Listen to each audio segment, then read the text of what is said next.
Hi, my name is Whitley Monroe. I am a member of the class of 2023. I am a bio major on a pre-med track, and I just finished taking Chem 1211 this past semester, spring 2020. Dr. Blankenship reached out to me and asked if I'd be willing to make a video kind of explaining any tips or tricks that I had that helped me be successful in this class. The first main tip that I have would be to go into this class with the right mindset. An A is achievable. It's not easy, you have to work for it, but you can do it. I managed to do it. I promise you that other people can do it too. So just know going into it, like, this is a hard class. You're taking a hard professor. You're gonna have to put forth effort in order to be successful. That is the number one thing for me, is that I got off to a good start because I knew that this was gonna be challenging and I knew I could not slack off. Next tip I have would be to read the textbook. I know that it sucks. Like, I hate reading textbooks too, but you need to read this textbook in this class in order to be successful and gain the knowledge necessary your following classes, because chances are you're not going to stop here with chemistry. Most of the med schools that I'm looking into applying to require that you take through OCHEM 2. So go into this class not just to pass exams, but actually learn, because you have to get a good foundation in order to know what you're doing in those classes. So for reading checks, which for me, they were due Monday morning at 8 a.m., I would start on them Sunday night, and I would open the reading check to begin with and look over the questions on it, and then I begin reading the textbook, read all of the textbook and highlight the important things such as definitions, formulas, anything like that, highlight it. And then you can also kind of write, scribble it down on a notebook. Definitely do it handwritten, because writing things by hand is definitely super helpful for math and science, those kind, your STEM classes. It's easier to write stuff by hand to help you memorize stuff. Yeah, read the textbook, highlight stuff as you go, and when you get to a reading check question, go ahead and answer it. And just keep doing that until you're done with the reading check.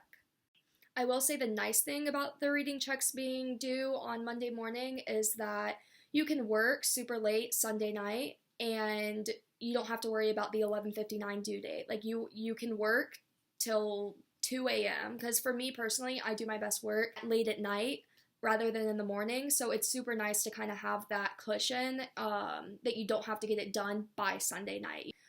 Before progress checks, I definitely recommend just looking over your material. Usually your progress checks are going to be not on the material that you just had your reading check on, but the material from the week before. So definitely go back over that, look at that reading check just to kind of refresh yourself on what the progress check is going to be on. When you're taking the progress check, definitely use the skills that you obtained when you were preparing and taking your standardized tests, such as your ACT, your SAT, whatever you ended up taking.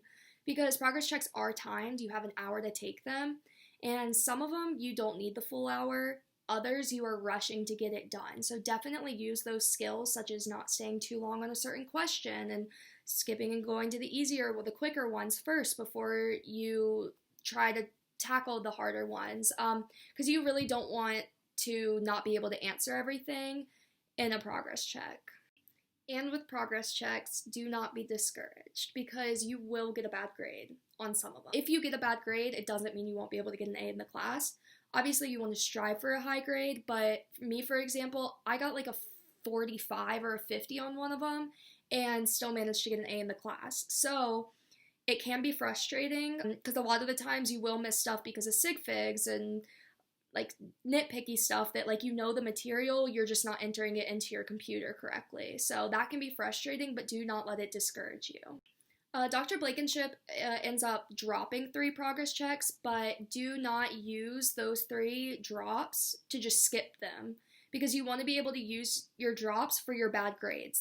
For me, my 45, I want to use a drop on that instead of having to use a drop on a 0. Definitely maximize your chances by taking all of them. Another thing would be go to class. I don't always want to go to class, but for this class in particular, Dr. Blankenship takes attendance through clicker questions, the turning point questions. So you want to go to class in order to get your participation points. The way I prepared it for exams was by going back to the chapters that the test was going to be on and reading the things that I had highlighted from when I read the book during the reading check. This saves so much time because you're only taking the material that is super important and you don't have to search your book looking for it. And while I'm reading this stuff, I recommend taking organized notes this time, like use bullets, use dashes, use numbers, like make an organized study guide of those highlighted things. If you have an organized notes or an organized study guide, it helps you organize it in your brain too, so that you're not just like trying to think through everything when you get to a problem on the test. A lot of the times for me, I'd get to a question and I'd be able to almost see like where in the book or where in my little study guide that material was. I also recommend to prep for tests to do practice problems. Blankenship posts them in ELC. I think it's under classwork or something. Practice problems. Just do as many practice problems as you can, especially when it comes to like stoichiometry and the math parts of chem. Definitely the more practice you have, the better. So you can use those problems or go onto WebAssign, the Cengage thing, and I think like you can actually generate questions for you to practice. Also on WebAssign, I recommend going back to reading checks and progress checks and homework questions and just like looking to see what you got wrong, as well as do some of the homework questions that you didn't answer. Like do those just to kind of get a better grip on the material that you're about to be tested on.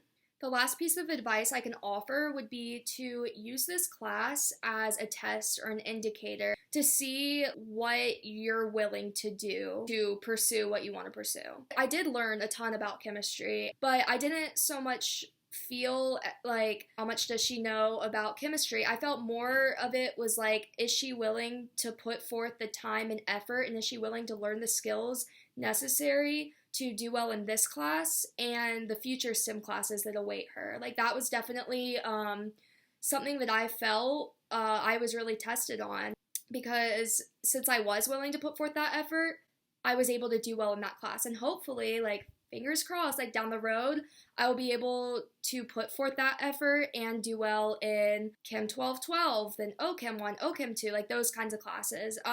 So definitely use this class as an indicator. Like if you're willing to put forth the time to do well in this class, I think you're on a good track. Like this class could be kind of a thing that opens your eyes. It's just like, I don't want to spend my undergrad doing this, or I don't want to do this anymore, and maybe you switch your major. But don't let it discourage you to think that like getting a C or a B in this class means that you need to just not be a STEM major at all anymore. If you don't do super well in this class, learn from your mistakes, kind of learn from the lessons that this class provided you with, because you can only move forward from here. Definitely like learn from your mistakes and let those mistakes prepare you for future STEM classes or really any college classes to come. Also, use your resources. Email Dr. Blankenship. Talk to her after class. Go to tutoring. Get a tutor like a science guy. Definitely do what you need to do well in this class. That is all I have to offer you guys, so good luck. I am hoping for the best for you guys, and as always, go dogs.